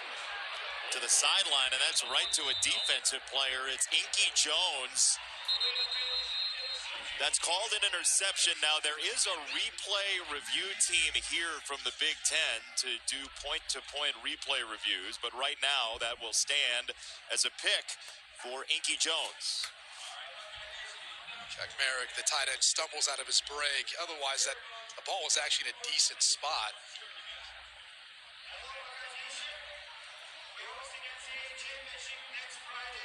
You going to challenge that, Coach Meyer? If I'm Coach D, I'm just looking at the clock. Let's get this bad boy going. Let's get healthy, stay healthy, and get these guys in the offseason. That's what you think about your starters. There's no doubt, Coach. What you're expressing is correct. However, you start thinking about a potential of a 16-17 game season, and depth is going to be vital. What you're about to see in the next 40 minutes in this second half is what the depth of the Ohio State Buckeyes is going to be. These guys that you're seeing, someone's going to have to go play in a big moment. So that's why these snaps are important over the course of the next, 2 quarters here in a spring game, is that you're establishing who can you rely on in the fall when you need it most, maybe in November, maybe against the team up north, maybe in a playoff game. Some of these guys are going to have to step in and play. With a transfer portal, you never know where you're all of a sudden, again, having a guy go from being a few plays away to 1 play away, and then all of a sudden thrust it in as your starter at quarterback. That's why these reps right now for Julian Sayin are incredibly important for the depth of the quarterback position here at Ohio State, but also bouncing back from the earlier interception to see how he battles through that adversity. The other thing, Joel and Brady, is that I was at Oregon 2 days ago, and they had yellow, green, and white teams. They weren't saying first, second, third string because they were worried about losing guys. I guess the line of demarcation is going to be April 30th. That means the portal closes, and that's your team. Yep. And it's an amazing. It used to be January, I think 13th or 8th, or players could declare for the NFL draft. Now, what does your team look like? You don't know until April 30th. And a lot of that is getting these guys playing time and making decisions and giving them opportunities. So the portal opens, Coach, Tuesday is what you're talking about. That's April 16th, and then 30th it closes. And I have not talked to a coach around the country, and fortunate enough, guys, as you know, we get to talk to a lot of them, that is not absolutely panicked about the transfer portal period. That's what college football has become. We basically have 2 different sections of free agency in our sport now.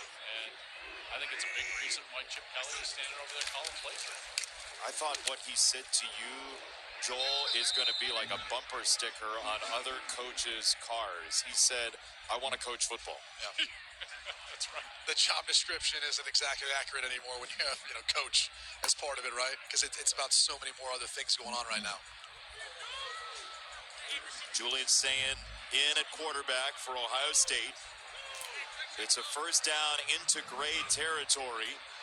But again, with the length of this season, we're talking about a national championship game on January the 20th, Joel. So not only we're talking 16, 17 games, you got to keep people healthy for just a longer period of time as well.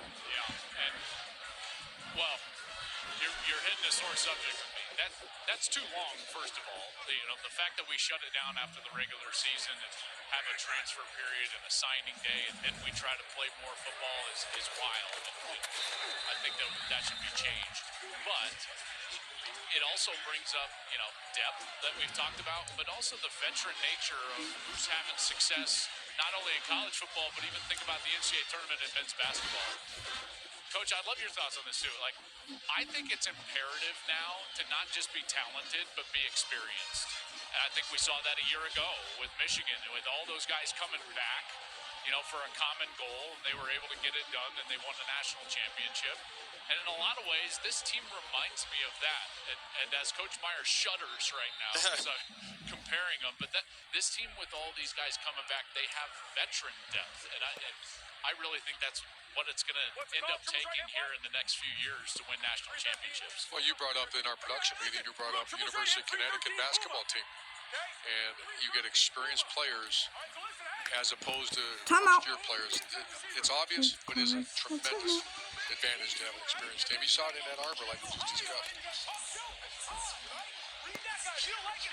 I'll tell you this last drive, Brady, Julian Sayin, he looked exactly like as advertised. That ball's coming out fast, it's coming out smooth, quick release, and he's getting to his check down really quickly.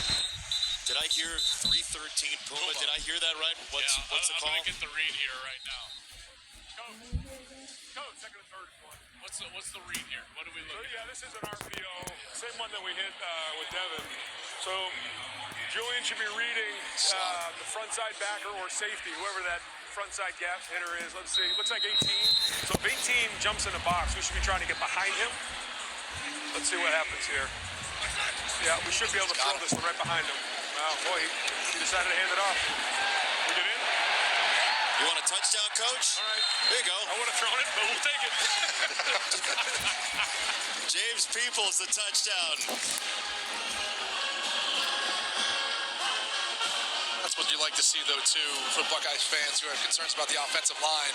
With the physicality, moving some bodies, Peoples finds the hole, and it's all just drive and effort from there. Coach Meyer, how about you? I know you had at least one or two of those on the sideline. Like, no.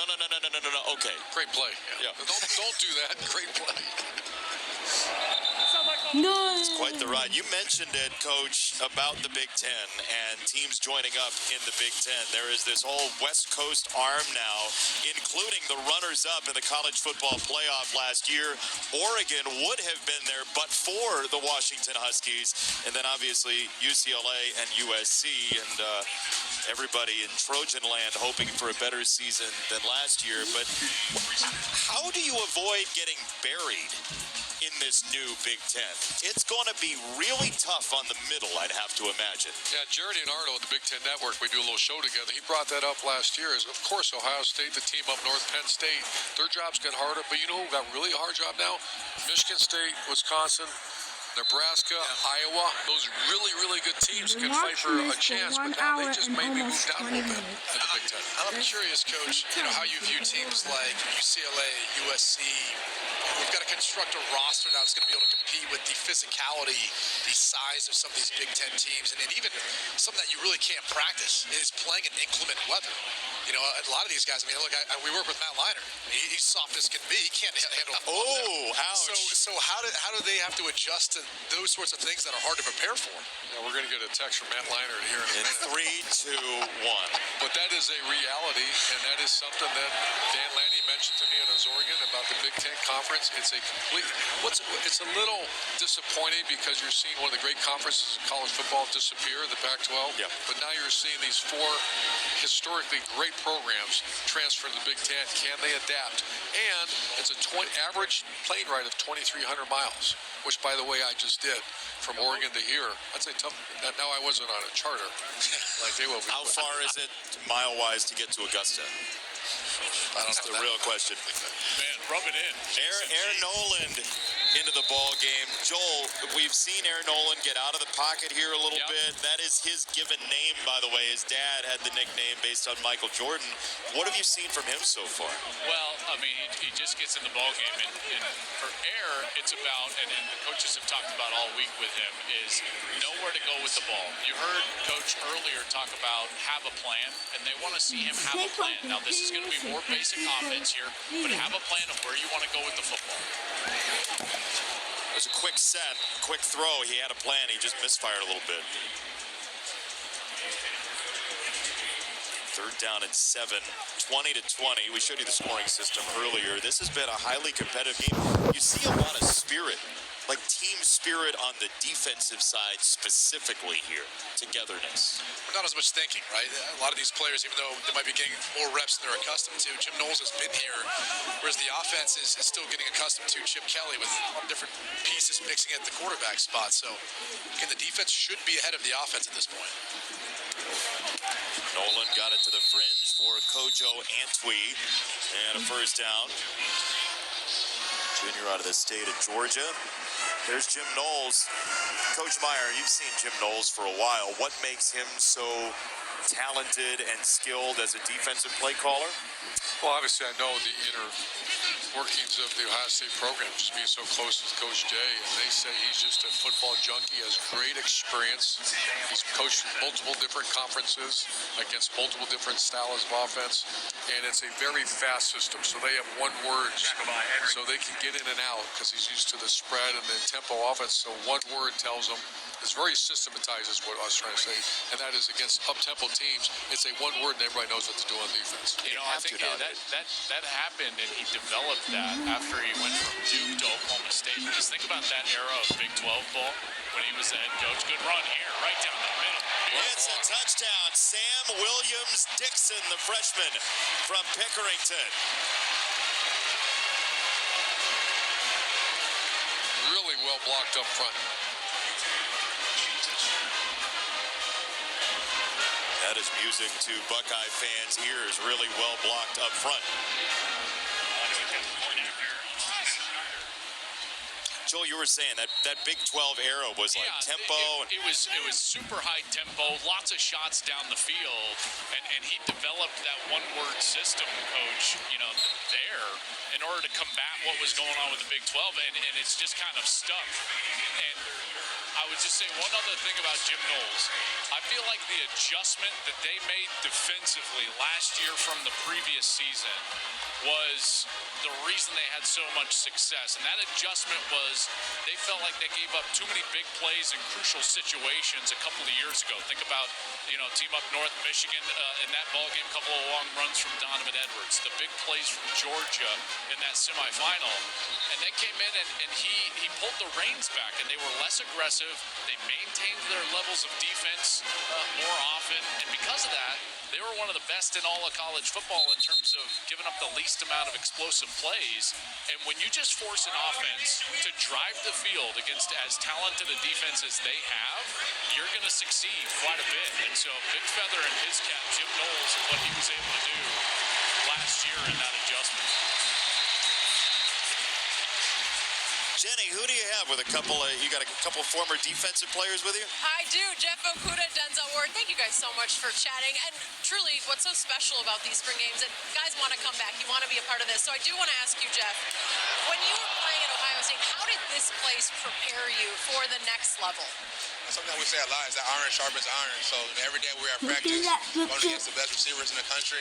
I think it really translates to Saturday. You know, I get an opportunity to go against Garrett Wilson's, Terry McLaurin's, Chris Olave's. Those are guys you see making plays on Sunday. You know, me and Denzel got the chance to compete against them every single day at practice. It's so fun to see you guys back together because you can already tell that chemistry is still there from your time here. Denzel, when you look at this defense, the secondary, the potential of this group, what are you most excited about? How impressed have you been with the way they've progressed the last couple years? Yeah, they've been looking good. Picked it up for sure from the past seasons. Coach has said, like, they kind of started off slow last year, not the year before that, but now they're looking good and looking like they're going to be the #1 defense, though. How special is this place? The shoe, this atmosphere, these fans, what does it mean to be back? It means the world. I think that we truly have the best fans in the land, best band in the land. So just being around these guys, top athletes in the world, it's crazy to see the factory that we've been putting out the last few years. Enjoy it. Enjoy it. Thank you guys so much. I appreciate it. Jenny, hold on. Yeah. What do you got? I've got a quick. Joel. I've got a quick question for Denzel. Okay. You got barbecue back there? Hey, And you didn't invite me. I hope so. That if not, I'm coming. Gus told me to say hello. Tell them I say hi. You got it. I You love got Gus, it. man. I love Gus. I mean, we can't not bring that up. No, I feel bad I didn't come up with it. Anywhere I go, if I see an Ohio State fan, they bring that up. Really? That call. Your hit against Maryland and Gus's call. It was iconic. It was iconic. That's exactly right. It was legendary. That's right. That's right. It was legendary.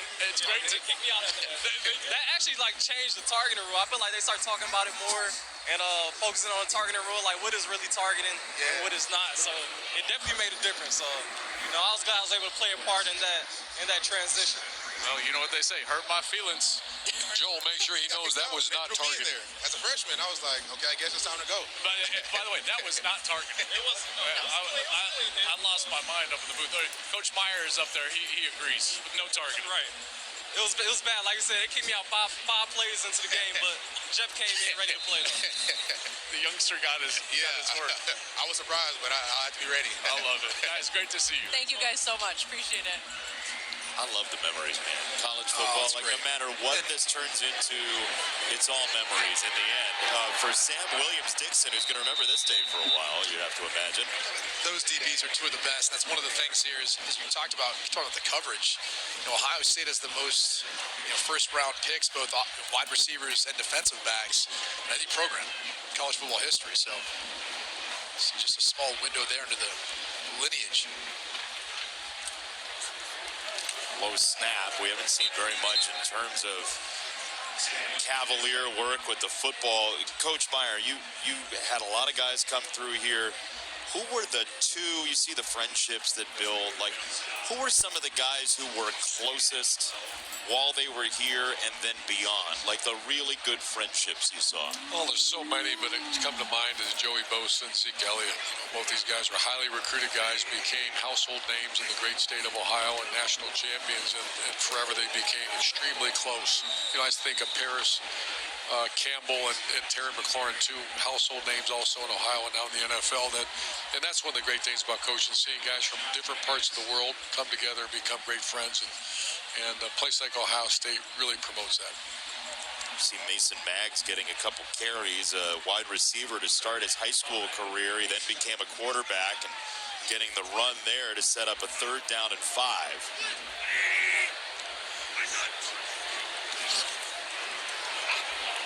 I believe Ezekiel Elliott is here in the stadium today, Coach. I still remember he put his left foot in the ground in the Sugar Bowl, and what was it, right through the heart of the South, and we beat Alabama. And Zeke Elliott, from that day forward, his life changed. Because remember the 3-game run he went on?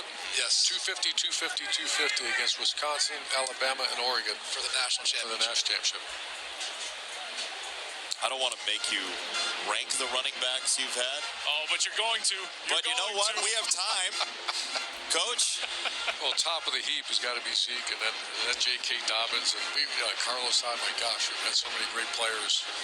But the guy that started here for me was Carlos Hyde. Up to that point, I never had a 1,000-yard rusher, and he was a beast. He was a fantastic player and became, in my mind, one of the top backs in Ohio State history.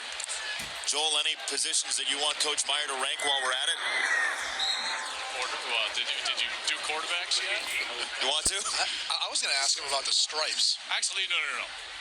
Yeah, let's move on to the stripes. Other analysts you've worked with in television. Go. Matt Liner, because my man Brady just took a full swing at it earlier today.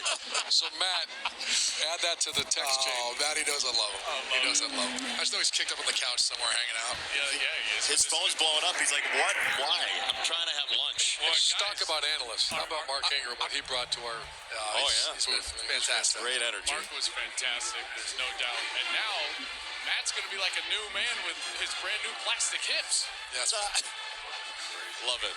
So we were talking earlier, the touchdown in the first half for Brennan Schramm, who had the black stripe taken off his helmet very recently. That's something that you added when you were here, Coach. Take people through that tradition you started. Yeah, it was actually started in 2001 at Bowling Green. I just wanted to have, we don't believe in hazing, but you want to also have people earn their passage. You know, a lot of times I use the term you need to de-recruit people when you get them on campus. You spend 2 years telling them how great they are, and then, by the way, you know what? You're not that great. You need to learn from the older guys, respect your older guys. They've already gone through. I don't know if you're allowed to de-recruit anymore like we did. No, you can't say that. But you got to keep them in line, and they have to respect the older guys. And so we would always put a guy with a big brother, and the big brother and the team voted on when it was time to remove the black stripe. And black stripe was all about practice, work ethic, on-campus behavior, off-campus behavior, and you become a Buckeye officially when they take the black stripe off. Well, Brady and I were your big brother at Fox, so we took your black stripe off a couple years ago. It's up to Brady, it'd still be on, I think. I was looking at his headset just to see if there was anything. It is funny, though, you bring up the comment of de-recruit, though, because it was funny. Like, I remember, obviously, all the attention you get as a recruit, you get on campus, and the coaches who were talking to you before don't even know your name.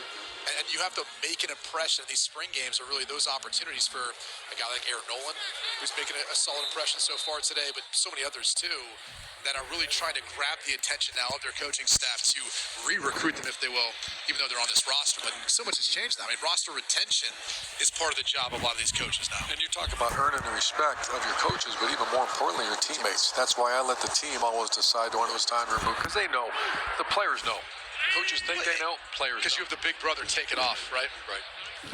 Was there a whole ceremony? Well, I was asking, too. I said, were there any players that you were like, nah, that's probably not big brother material? You know, this guy's a great player, but we don't want to give that guy. Well, of course, but now you're not going to ask me to name names, because that's not going to happen. Would never do that. I'm not doing that. On live television. You naming names? Let's go. Nice.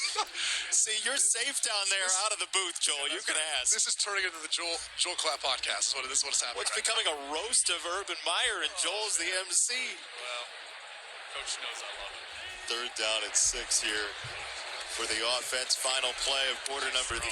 Nolan for Juke Mitchell. Good throw right there, guys. He's got a live arm, doesn't he, Joel?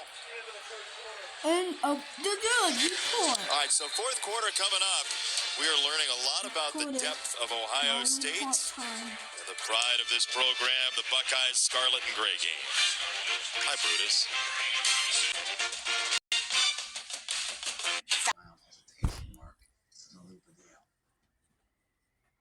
It's a forgery. You're true. Forging a signature is all about confidence. Here. Sign it. Emeka Ibuka signing some autographs, making a few days here at the Horseshoe, and a couple of his teammates downstairs with Jenny Tapp. All right, well, guys, it's really nice to catch up right now. Jack Sawyer, JT Tuimoloau, two veteran leaders who made the decision to come back. Jack, you've been vocal about that choice. You're a Columbus kid. What went into that decision? Now that you're here, a part of it, excited for next year, how does it feel? It feels great. Having all these guys back, being a third year in the system, I think, JT and anybody else can speak about it too, is, we all feel that much more comfortable with it. We're all excited to go chase after what we came here to accomplish this year and hopefully get it done. I think that's a great point. And JT, I do want to ask you about how comfortable this group is with Coach Knowles. He's no longer the new guy. Obviously, your defense has been playing so well under him. What is it like playing for Coach Knowles? What does he bring to this mix? I think you said it, comfortable and confident. With us being the third year in this system, it just allows us to really know him as a coach even more, and just gain more depth in that relationship with him. But Coach Knowles he's a very unique guy, and I don't want him to change. He tests us, and we continue to pick his brain. He continue to pick ours. Jason, I hear you got a question for these guys? Yeah, I just wanted to ask Jack, because he mentioned being in year 3. What does he think he knows in year 3 that he didn't in year 2? Like, where's the progression going to be? So this question came from guys upstairs, right? What have you learned in year 3 in terms of the progression, just your development right now in year 3 going into it? I just feel confident. I trust in my abilities. I think the first couple of seasons were kind of what I really expected. Just kept trusting God, kept putting each day in, kept going to work, and just trusting my abilities to go out there and play confident. Any other questions from the guys upstairs? No, we're all good. We'll all good? see if we can talk to Jim Knowles here in a little bit. We're going to talk to Jim Knowles. What do we need to ask him? Anything? Ask him once he put in his coffee. He gets coffee like every single day. That's why he wears his shoes and just steps on the heels and doesn't put his foot actually in the shoe. That's the hard-hitting journalism I'm going to get to, guys. Jason, Those are two weirdest and best questions I've ever heard players say about their coordinator. fascinating. You know, we offered Jack Sawyer as a freshman from 15 minutes from here. That's how dominant a player. That was back in the Bosa era. We saw the Bosa type ability. What did you see? Like, what, when you were watching tape and watching him in person, what did you see? I see the same thing you see. First of all, great family, great person, but absolutely relentless at everything he does. And I'm a huge fan of Jack Sawyer. And Pickering North is a great program, too, here in the Columbus area. You see Sam Williams-Dixon, who's been shown out today at the running back position. Yeah, he's had a great day so far. Broke free for a touchdown.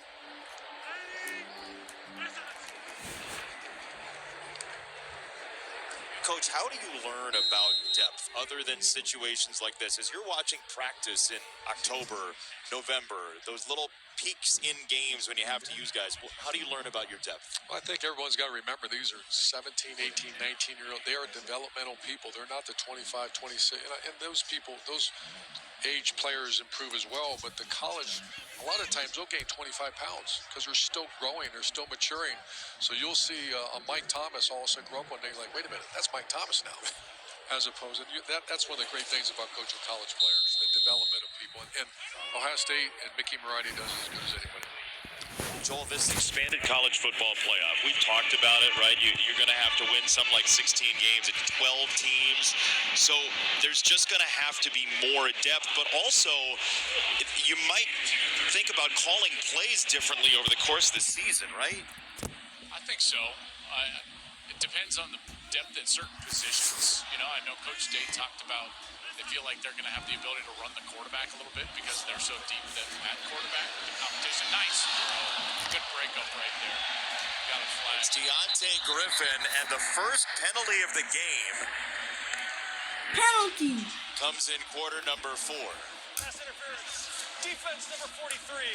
15-yard penalty. Automatic first down. Automatic first down.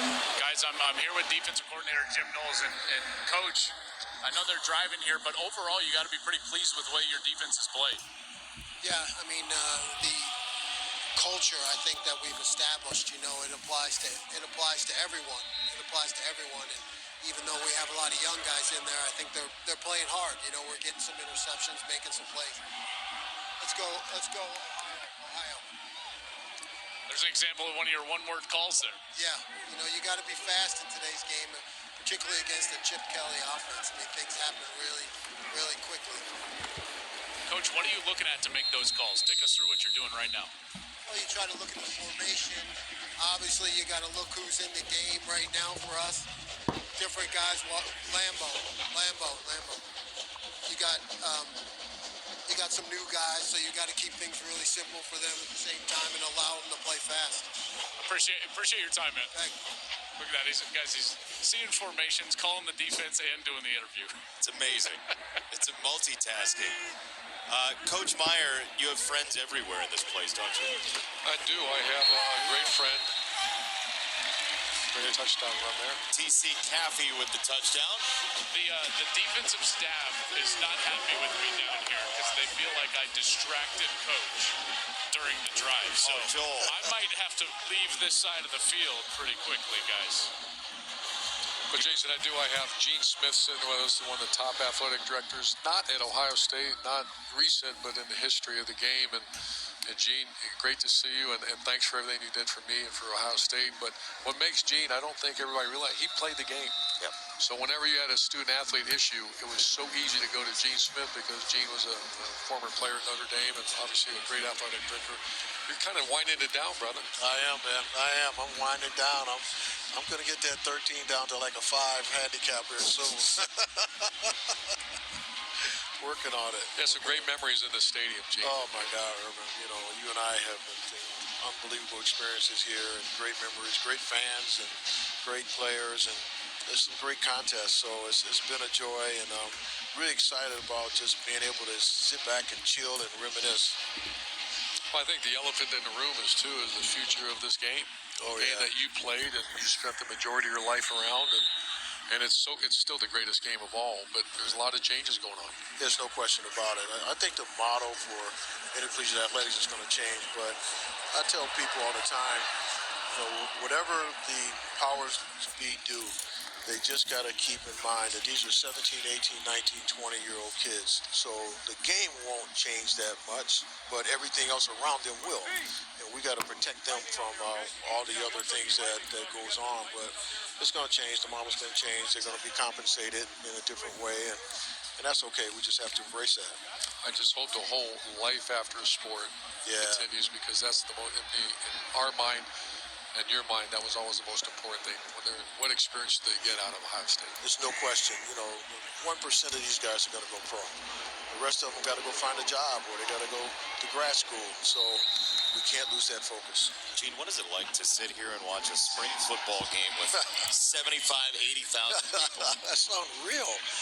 We were worried about the weather a little bit. So fortunately, this morning you woke up and the sun was out and a little breezy, a little chilly, but Buckeye fans, they'll come out in that. And they did today. And so have this type of support for a practice, it's kind of amazing. If I would have asked you when Coach Meyer was coaching here, hey, can we talk to players? Can we interview Coach during the game? Is it possible that we could maybe set up a red zone? What would he have said, Gene? Well, I know exactly what he would have said. If you guys really wanted to do it, I probably would have had like a 10-hour meeting with him in his office, and the lights would have gone on and off. One quick Gene Smith story about, so Nike came in every year and they would always say, okay, tell us about the uniforms, and they bring in these beautiful black uniforms. Ohio State traditionalists, no chance. Yeah. And I'm not real interested, and I'm looking over at Gene, and they put this beautiful black jersey up, and Gene and I make eye contact, and we're like, oh my gosh, is that beautiful? Yeah. And I said, I love tradition, but I love recruiting even better. That's exactly right. That's awesome. I love those uniforms. Those are the best. Well, Gene, an absolute pleasure to have you. That's a pleasure. I really appreciate it. Appreciate everything that you guys do, and appreciate you broadcasting this game. I think this is going to be a unique opportunity and experience for our fans all across the country moving forward. So thank you so much. Thank you. Thanks for what you did for Ohio State, Gene. Oh, no problem. Thank you. I'm going to give Brady back his headset. We've had enough of Brady for the day. That was awesome. Nice drop in for Gene Smith. Fantastic.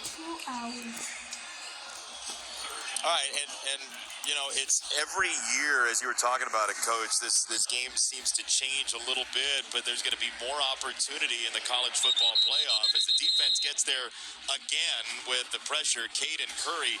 Here is the format. In case you haven't heard, the 5 highest-ranked conference champions get an auto bid. Top 4 get a bye, and then it's a home game on campus or a designated site chosen by that host team. What do you all make of this format, Coach? Well, first, I think it's great. The fans wanted it. I'm like Joel. I think the season's going to be a little bit too long. But the thing that catches your eye are the home games. Yeah. I'm here talking about Ann Arbor, Columbus, Ohio, potentially Penn State. Those are all, that could be anywhere from 60 to 0. Yep. Or if I'm a coach and they ask me this, would you ever want to go hold that game in Indianapolis? I'd say yes. You would? Even though this is our advantage, I never want to take that ball out of the players' hands. You start playing in a miserable... You think the weather could do that, and even a home field advantage isn't enough? Really? I don't believe it is. I believe if you have great players, let great players play. Joel, what do you think of that? Man, I like the shoe. See, part of it is that I think that the unique nature of the college game is that we have non-corporate home environments. And because of that, they are unique, and it's part of the fabric of the sport. And quite frankly, Coach, let's say you're the coach of the Ohio State Buckeyes, and you've got to match up with, I don't know, Ole Miss. Get them up here in the cold. Right. They don't want to be here, and you are here. So I think that's part of the advantage. Yeah, and for the fans. I know we do this really more to find a champion, do it for the student athletes, but also for the fans.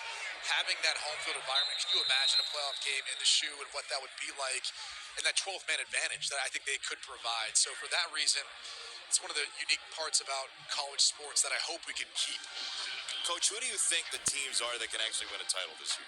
Every year I used to do this, and I would just put circles, and I'd draw the elite. I called it the Elite Eight, because realistically, there's not 12 teams. Ohio State versus Alabama. I think every year there's an 8, and we would always do that. There's my 8. It's Georgia, Ohio State, Alabama.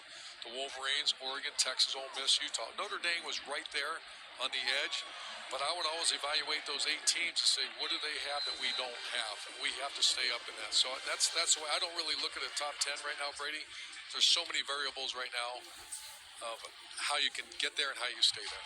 I would say that I think we got to the, with as much parity in college football, maybe it's 10, maybe it's 12, but just so many unknowns. The transfer portal and the way it's allowed other teams to be able to recruit, get other quarterbacks to help be that high tide that raises the talent out around them. I would say it's probably more 10 or 12 in my opinion, especially with the expanded playoff. You never know in a one-game sudden death scenario how that's going to impact some of these teams, but I think it's a solid list. You are missing a couple teams. He said Notre Dame was right on the outside. Yeah. Are your feelings hurt? He didn't say anything about another team, though, that won it this past year. Did he have this part of the list? The team up I had him on there. He just said the Wolverines. I'm surprised skipped the location. I'm surprised you even put him on the list, Coach. Well, they've got it going right now. They're the man until you beat the man, I guess. I'll do the promo. You don't have to say anything, Coach. Next Saturday on Fox, a new era begins for the reigning national champion Michigan Wolverines. Their annual maize and blue game as Sharon Moore looks to see who's going to rise up to lead this year's team. The Michigan spring game next Saturday, noon Eastern on Fox. I do want to talk to Michael Mulvihill and see if he can figure out if anybody in America is watching both of these. Oh, yeah. Is there any overlap between the two? You have to keep on competition, People right? love college football. Every day. And that too. And they, by the way, they love Joel Klatt. No, okay. They're both watching each other. This is what, guys, think about this. Rivalries drive the sport. They're not just great, they drive the sport. Why did Michigan go all in and do what they were able to do? Because Wolverines had lost to Ohio State for a decade straight, basically. Yep. Now, guess what happens? Ohio State, what are they doing? Loading up. Why? Because Michigan just won a national championship. You watch each other, and you have to compete against your rivals. Copyright of the terms of service of Ohio State. Hey, let me tell you, this is your description of some It's called hate watching is what you're describing, right? Yeah, that's a part scouting. of it. You want to scout out your competition. Yeah. Well, guys, this has been an absolute joy. We have 7 seconds left. Well, but how much time do we have, Coach, until that game, the game? Oh, it's 231 days, or if you're really counting, 5,544 hours until the game happens. But who's counting? Who's counting? Jenny, who you got downstairs? Well, this is just a quick little story because I caught up with Cardale Jones, and I absolutely love this. So we got this real truck Dodge Ram crossing out that M. We know why it matters, and I asked him about it. He said, honestly, I can't even say Michigan out loud. I don't wear blue. I mean, the rivalry runs deep. I know we mentioned we're going to be there next weekend, but I just thought tying that all together about how much it means to both of these teams, to these players, that rivalry, and how lucky are we that we get to experience it. Yeah, we'll see it all the way through the season. I saw it on a Mercedes-Benz once. I didn't see the M X'd out on that Mercedes-Benz that Cornell had. You think it depends on the car? I don't know. How about that? It's a long way to go for Aaron Nolan to try to create, and instead it's Deontay Griffin, who was called for the penalty earlier. He wants to run all the way to Cleveland, and he's just going to keep going. For the win! The great This team is together down for the the sideline. win. This is unbelievable. But look, it's spring football. The whole defense went to the house. And who's going to say no? I think the Tigers call that a walk-off, Jason. I think they do, Joel, yeah. Joel, I wanted you to join the caravan into the end zone. Oh, a team picture. Impromptu team picture. Take a picture.